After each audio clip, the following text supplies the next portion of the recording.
Hello, আসসালামু আলাইকুম। সহজ রান্নাঘরে সব রান্নাই সহজ। আমরা তো সবাই মুরগির মাংস খেয়েছি এবং রান্না করতেও জানি, তাই না? আজকে আমি আপনাদের মুরগির মাংসর সহজ একটি রেসিপি দেখাবো। এটা খুবই সহজ। যারা নতুন রাঁধুনি তারা খুব সহজেই এই মুরগির মাংস রেসিপিটি দেখে রান্না করে ফেলতে পারবে। ভিডিওটি না টেনে সম্পূর্ণ ভিডিও দেখবেন, আশা করছি ভালো লাগবে। তো এই জন্য একটি কড়াইয়ে দিয়ে দিয়েছি রান্নার তেল সামান্য গরম হলে দিয়ে দেব এলাচ, দারচিনি, লবঙ্গ, গোলমরিচ এবং তেজপাতা।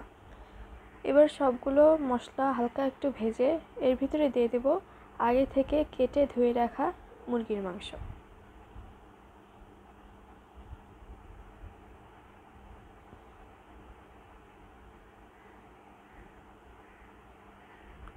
তো আমি সবগুলো মুরগির মাংস দিয়ে দিয়েছি।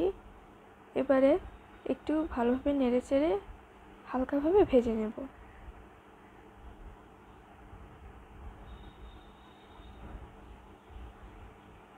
এবারে এতে দিয়ে দেব মাংসের মশলা দিয়ে আবার একটু নেড়েচেড়ে মিশিয়ে নিতে হবে।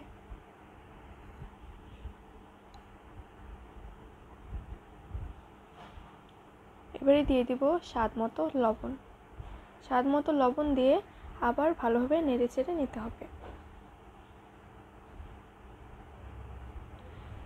এবারে চুলার আঁচ লোয়ে রেখে ঢাকনা দিয়ে ঢেকে রাখতে হবে পানি উঠে আসা পর্যন্ত। তো দেখতেই পাচ্ছেন আমার পানি উঠে এসেছে। এবারে আমি ঢাকনা তুলে নিয়ে একটু নেড়েচেড়ে নেব।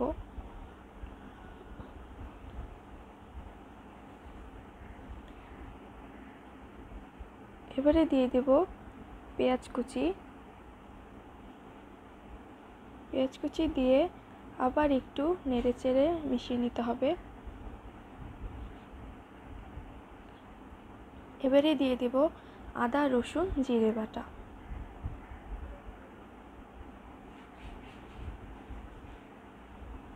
আদা, রসুন, জিরে বাটা দিয়ে দেওয়ার পর আবার ভালোভাবে নেড়েচেড়ে মিশিয়ে নিতে হবে।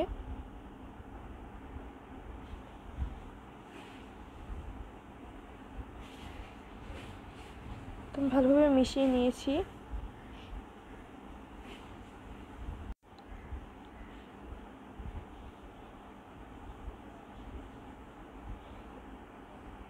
এবারে দিয়ে দেব ধনে বাটা, হলুদের গুঁড়ো, মরিচের গুঁড়ো।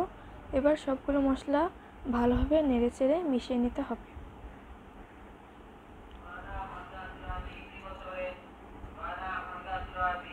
তো আমার সবগুলো মশলা ভালোভাবে নেড়েচেড়ে মিশিয়ে নেওয়া হয়ে গেছে।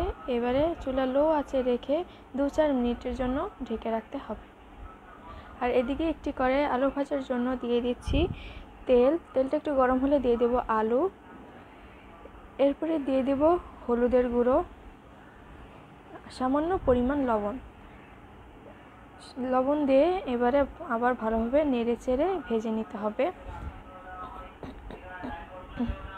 এদিকে 2-4 মিনিট পর ঢাকনা উঠিয়ে নিয়ে মুরগির মাংসটাকে আবার একটু নেড়েচেড়ে নিতে হবে।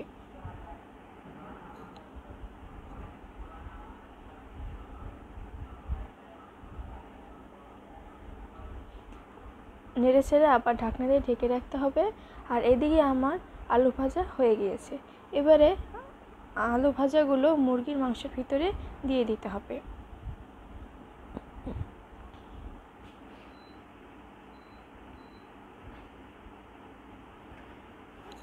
তো এভাবে আমি সবগুলো আলু দিয়ে দিয়েছি। এবারে নেড়ে চেড়ে নিতে হবে।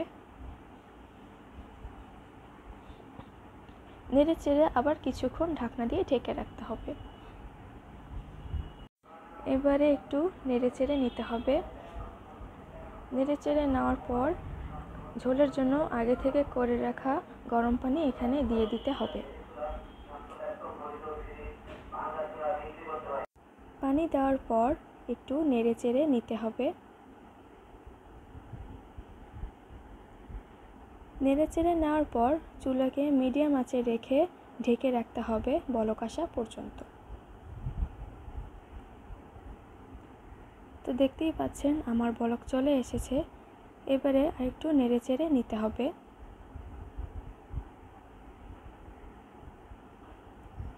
নেড়েচেড়ে নিয়ে আবার 2-4 মিনিটের জন্য ঢেকে রাখতে হবে।